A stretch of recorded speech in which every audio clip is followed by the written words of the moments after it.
Hello hello, bienvenue sur le podcast Les choses de la vie. Les choses simples sont belles. Partageons les ondes positives et profitons pleinement de chaque instant que nous offre la vie. J'espère que mon contenu te plaira et je te dis à très vite.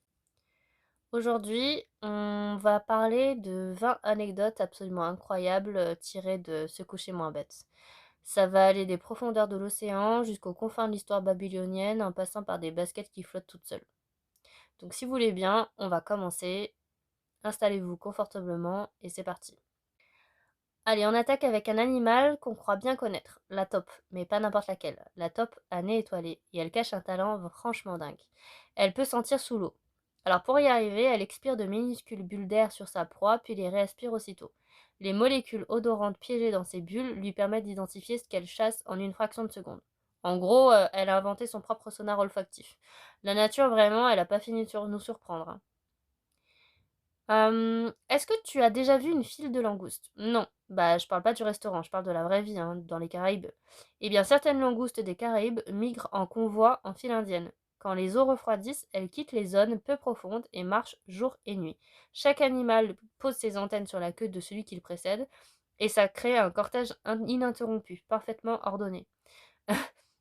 C'est un peu la SNCF des crustacés, quoi, sauf qu'elles sont à l'heure. J'ai envie de vous parler ensuite d'un animal qui donne vraiment l'impression que la nature s'est amusée, c'est la myxine. C'est un poisson marin sans mâchoire qui a trouvé une solution originale à tous ses problèmes. En fait, elle se fait des nœuds avec son propre corps pour se libérer d'un prédateur, pour se noyer du mucus visqueux qu'elle produit ou pour s'extraire d'un espace trop étroit. En fait, elle passe littéralement son propre corps en boucle et se dégage comme par magie. C'est à la fois dégoûtant et fascinant, et surtout c'est un exemple parfait d'évolution qui résout un problème de façon qu'aucun ingénieur n'aurait imaginé. Alors, cette fois, on va parler d'une race de chien qui, fort heureusement, a disparu. C'est pas le chien lui-même, mais son usage. En fait, entre le 16e et 19e siècle en Angleterre, il y avait un chien tourne-broche. On l'enfermait dans une cage munie d'une roue, comme un hamster géant, et il courait pour actionner la broche à rôtisserie. Il passait des heures de galop pour que Monsieur et Madame Smith puissent manger leur rôti chaud. L'histoire ne dit pas si le chien avait droit à un os en guise de pourboire.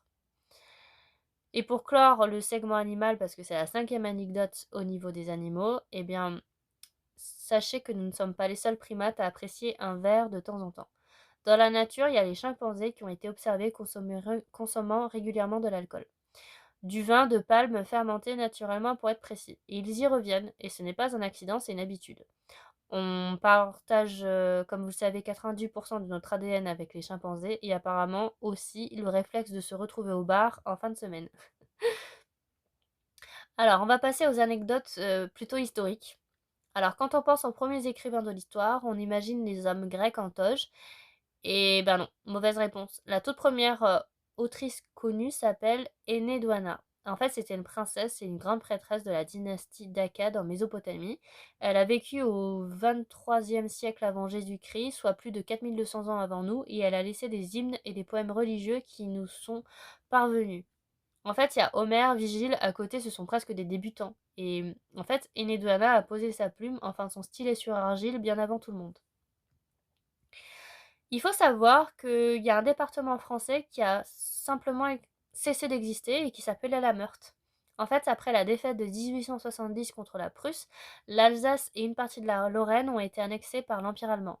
Et les parties non annexées de la Meurthe et de la Moselle ont été fusionnées pour former le département Meurthe et Moselle qu'on connaît encore aujourd'hui. Et donc il y a un département entier qui a été effacé de la carte à cause d'une guerre. Et la géographie administrative française est bien plus mouvementée qu'on ne le croit au final. Alors, je vais vous parler maintenant du suicide collectif des femmes Rajput. En fait, c'est une histoire qui est particulièrement sombre, mais elle mérite d'être connue. En Inde, entre le 14e et le 16e siècle, il y a une pratique terrible qui existait et qui s'appelle le Johar. Alors, je sais pas comment ça se prononce, hein. En fait, c'est lors des invasions, quand une cité rajpute était sur le point de tomber, les hommes partaient se battre au combat et les femmes s'immolaient collectivement sur un bûcher, pour éviter la capture, l'esclavage ou encore pire. Et ce geste était considéré comme un acte d'honneur suprême. Donc il y a des milliers de victimes sur plusieurs siècles qui ont fait cette pratique, qui nous rappelle combien la notion d'honneur à travers la culture et les époques peut mener à des tragédies incompréhensibles aujourd'hui. Faut savoir que les Babyloniens avaient au moins 1000 ans d'avance en astronomie. Alors on a longtemps cru que certaines méthodes mathématiques avancées avaient été inventées en Europe au XIVe siècle, et ben raté. En fait, il y a des tablettes babyloniennes qui ont révélé que leurs astronomes calculaient déjà la position de Jupiter en utilisant l'aire d'un trapèze, une méthode abstraite et précise qu'on pensait dater du Moyen Âge européen alors que les Babyloniens l'utilisaient 1000 ans plus tôt. Encore une fois, l'histoire des sciences nous rappelle que le progrès n'est pas linéaire et que les civilisations anciennes étaient bien plus sophistiquées qu'on ne le supposait. Alors, là, cette fois, on va parler du Brésil, qu'on imagine plat, avec des plages, et l'Amazonie ou le football. Mais en fait, il y a un point culminant qui s'appelle Pico da Neblina, le pic du brouillard, en français, qui culmine à presque 3000 mètres. Il était tellement inaccessible qu'il n'a été officiellement découvert qu'au début des années 1950 et la première ascension en 1965, soit des années après la conquête de l'Everest. Donc il y a encore des coins de la planète qu'on explore à peine et c'est vertigineux de penser à ça. On passe à quelque chose de plutôt macabre. Alors, depuis 2007, les rives de la mer de Salish, en Colombie-Britannique au Canada, sont régulièrement le lieu de découvertes horrifiantes.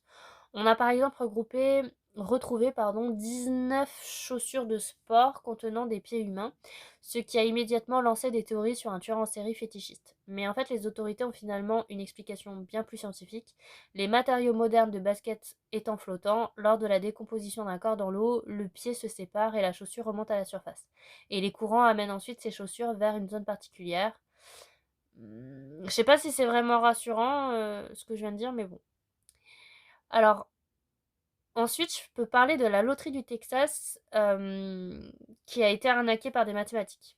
En fait, il faut savoir qu'en 2023, il y a un groupe d'investisseurs qui a trouvé une faille dans la loterie du Texas et ils l'ont exploitée de façon parfaitement légale. Le jackpot à l'époque était de 95 millions de dollars et les billets coûtaient 1 dollar pièce. Donc ils ont calculé que si le jackpot dépassait le nombre de combinaisons possibles, l'opération devenait rentable. Ils ont donc acheté près de 30 millions de billets. Et ils ont raflé la mise. La loterie a depuis changé les règles, ce qui prouve qu'une feuille de calcul bien remplie peut valoir des millions. Alors, est-ce que vous saviez qu'à Guantanamo, il y avait un McDonald's à Cuba?